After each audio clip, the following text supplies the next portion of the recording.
Olá pessoal, tudo bem? Sejam bem-vindos a mais um vídeo aqui do meu canal. Hoje eu vim conversar com vocês sobre tudo o que eu li em maio e o que eu pretendo ler agora em junho. Eu sei que nós já estamos no dia 16, mas nunca é tarde, né, gente, para vir com esse vídeo aí de atualizações de leituras. Só que aí é que tem um pequeno detalhe. O mês passado, para mim, foi um mês muito corrido de demandas. Foi mês de prova, correção de prova, apresentação de trabalho, correção de trabalho. Para quem não sabe, né, para quem é novo aqui, eu sou professora. Então, assim, o meu ano é baseado no ano letivo. Então, as minhas leituras por deleite sofrem um pouquinho. Então, gente, pasmem. Eu só consegui ler 8 capítulos desse livro aqui, que é As Duas Torres, que é a segunda parte de O Senhor dos Anéis, do Tolkien. Aqui nós vamos acompanhar os desdobramentos, pelo menos até a parte que eu li, do que aconteceu com o resto da comitiva. Por quê? No finalzinho da Sociedade do Anel, a gente sabe o que acontece com Frodo e com Sam. Que no meio daquela situação toda lá, daquela batalha com aquele grupo de orcs, o Frodo e o Sam fogem para seguir a demanda do Anel a par dos outros, para ver se eles se separarem, se o Frodo ficar longe do resto da comitiva, se os outros têm mais chance de sobrevivência.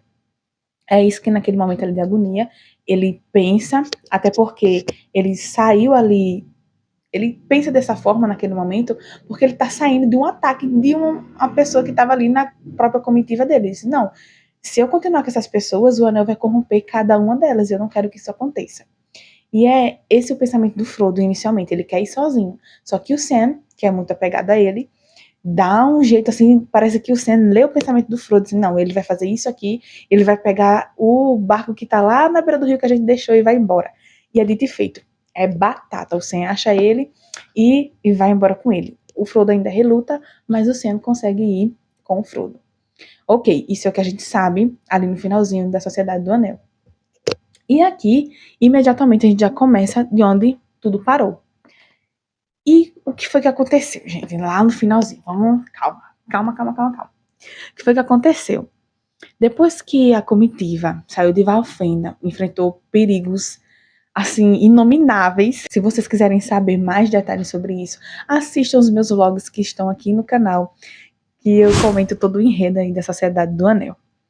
Então, depois daqueles perigos todos, que eles passam pelo aquele grande trauma que é perder o Gandalf, e eles passam um período lá em Lothlórien, eles estão ali seguindo em frente, mas meio desnorteados.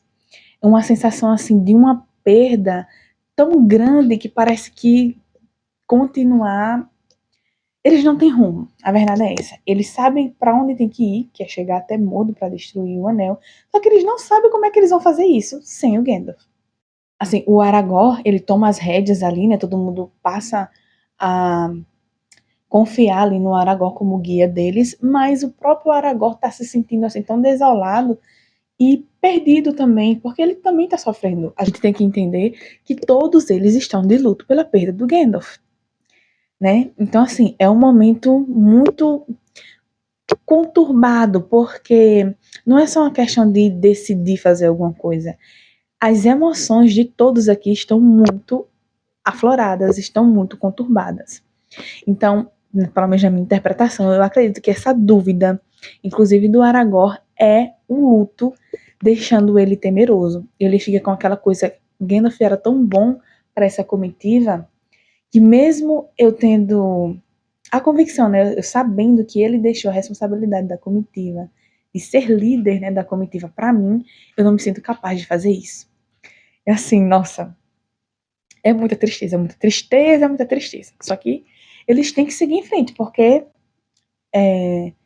os comensais da morte do Sauron tá chegando aí, né? Os espectros do Anel, tá, gente? Os comensais da morte vieram depois, provavelmente inspirados nos espectros do Anel.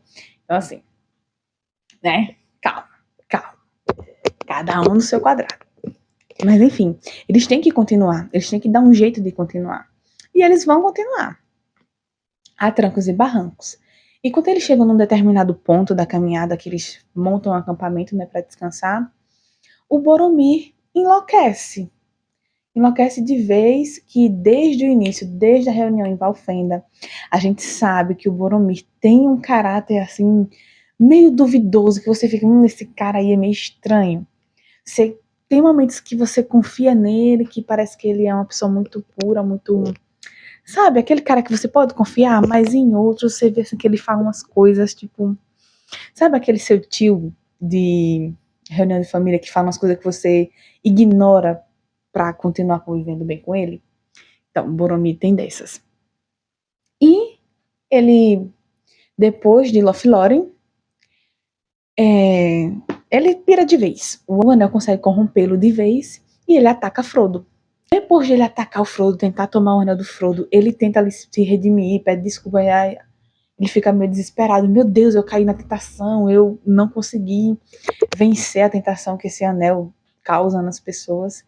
Ele fica constrangido, mas naquele momento o Frodo não vai confiar nele. Ele acha que não, ele tá tentando pedir desculpa aqui porque eu fugi dele, ele tá tentando me convencer a chegar mais perto dele de novo. E o Frodo coloca o anel e foge do Boromir. Nisso, que tá acontecendo isso num local distante do acampamento, o que acontece? Orcs chegam e começam a atacar todo mundo. Meu Deus, é um desespero esse final. Aí o que acontece? O Frodo foge, o Boromir tá desesperado porque fez uma cagada e agora tá vendo que uma batalha começou. O Sam fica assim meio perdido, cadê o Frodo, cadê o Frodo, cadê o Frodo? E agora, e agora, e agora, porque os orcs estão vindo aí. E o Merry e o Pippin, coitados, desse tamanho, os orcs enormes. Enfim, é desespero total. O Legolas e o Aragorn e o Gilly, né, que é o anão, começam ali a lutar pela sobrevivência. Só que aí, né, gente, é aquela coisa. Ali a comitiva se desfaz, porque o Frodo foge. O Sam, muito sagaz e muito conhecedor do patrão dele, consegue encontrar o Frodo e consegue acompanhá-lo nessa fuga. O resto da comitiva tenta lutar, só que aí o que acontece? O Boromir morre, né? Ali se redimindo, de certa forma, né? Porque ele morre salvando os dois hobbits. De certa forma, a gente entende ali como ele redimindo, né? Ele, tipo assim, eu ataquei um hobbit, mas agora eu vou sacrificar-me para salvar dois hobbits. É meio que isso. Eles têm uma conversa ali toda emotiva, Boromir e Aragorn, no final ali da vida. É triste, gente. Apesar do Boromir ser insuportável em alguns momentos, mas é muito triste para a comitiva perdê-lo. Principalmente porque ele estava ali.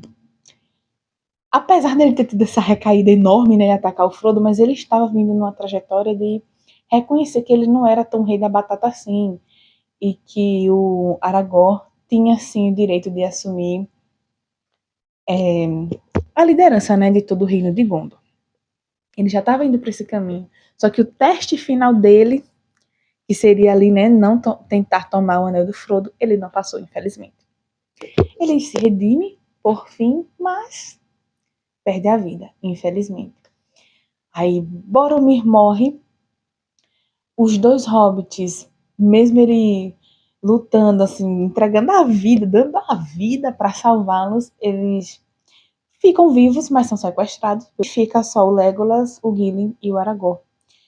Com esse problemão nas mãos, porque eles não têm como enterrar o Boromir, eles não têm como ir atrás dos hobbits que foram sequestrados e dos hobbits que fugiram, que desapareceram.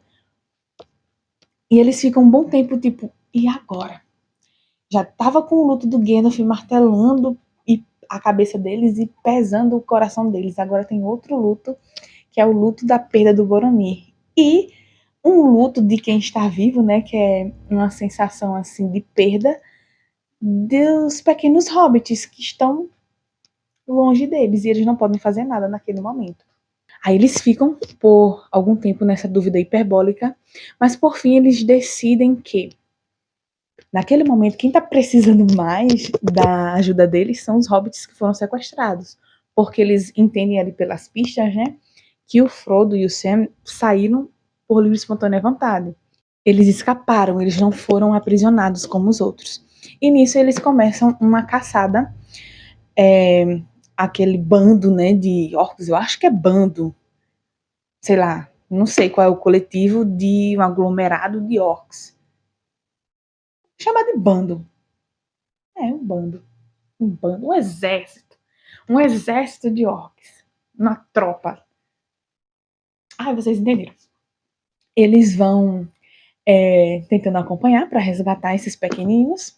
Por quê? O que acontece? Por que eles levaram os hobbits e não mataram eles? Porque o Saruman, esses orcs aí, esse grupo de orcs, são de Saruman. Eles atendem, eles respondem, né, ao Saruman, a mão branca. E a gente sabe que o Saruman tem todo aquele acordo com o Mordo, mas o Saruman é um velho, uma bruxa velha, muito da traiçoeira. Então ele traiu o nosso lado, né, nosso time aqui, da comitiva do Anel, mas ele também meio que traiu o Senhor do Escuro, porque o que ele quer é poder para si. Então ele vai ali fazendo o que ele pode para no fim ter o poder todo para ele. Só que aquela bruxa velha não pode fazer nada. O que acontece? A bruxa tinha dado ordem para esses orcs assim, ó, vocês vão encontrar com essa comitiva 4 pequeninos, tragam eles para mim, sem nenhum machucado, sem nenhum defeito, eu quero eles intactos. Por quê? Porque um deles está portando algo muito precioso, ele não fala o que é, mas é um anel, né? Só que ele mesmo não sabe qual dos pequeninos está com o anel, e os orcs muito menos. Aí eles levam o Pippin e o Merry achando que um deles está com o anel.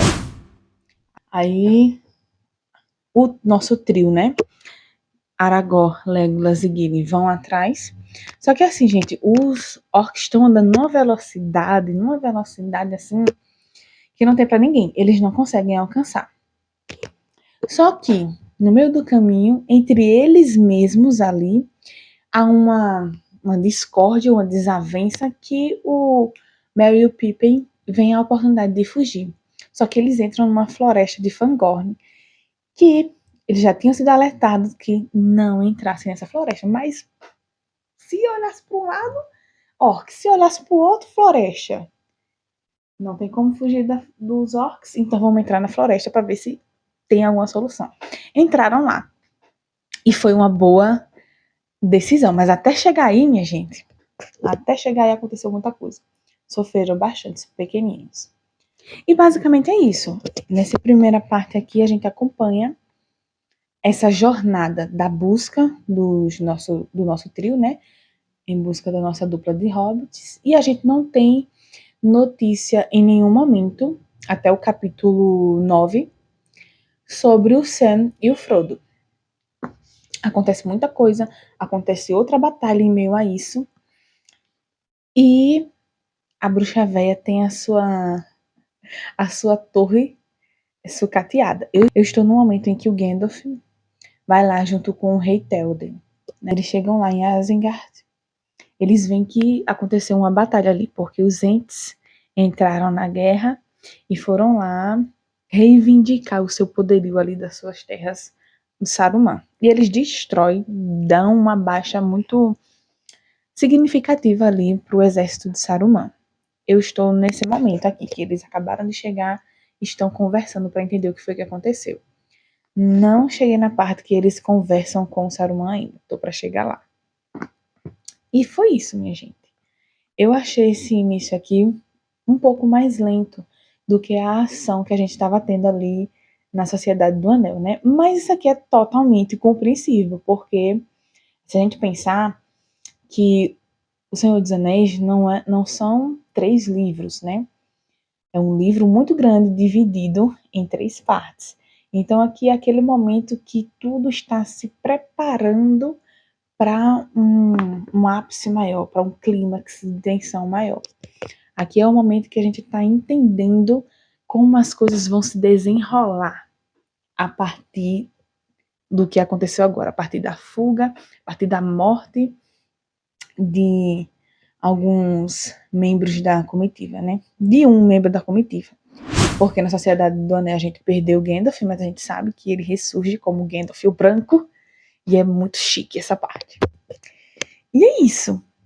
E eu fiquei assim, quando o mês acabou, eu fiquei pensando, meu Deus, eu queria ter lido, eu queria ter terminado pelo menos esse livro aqui, eu queria ter lido muito mais. Mas infelizmente não deu, gente. E isso é a vida acontecendo. Infelizmente nem todos de nós que gravam vídeo aqui, ou a gente que está vivendo por aí, que somos leitores, não temos a possibilidade de ler por quanto tempo nós quisermos. Não é sempre que dá para vir à noite lendo, não é sempre que a gente tem uma tarde assim para ler.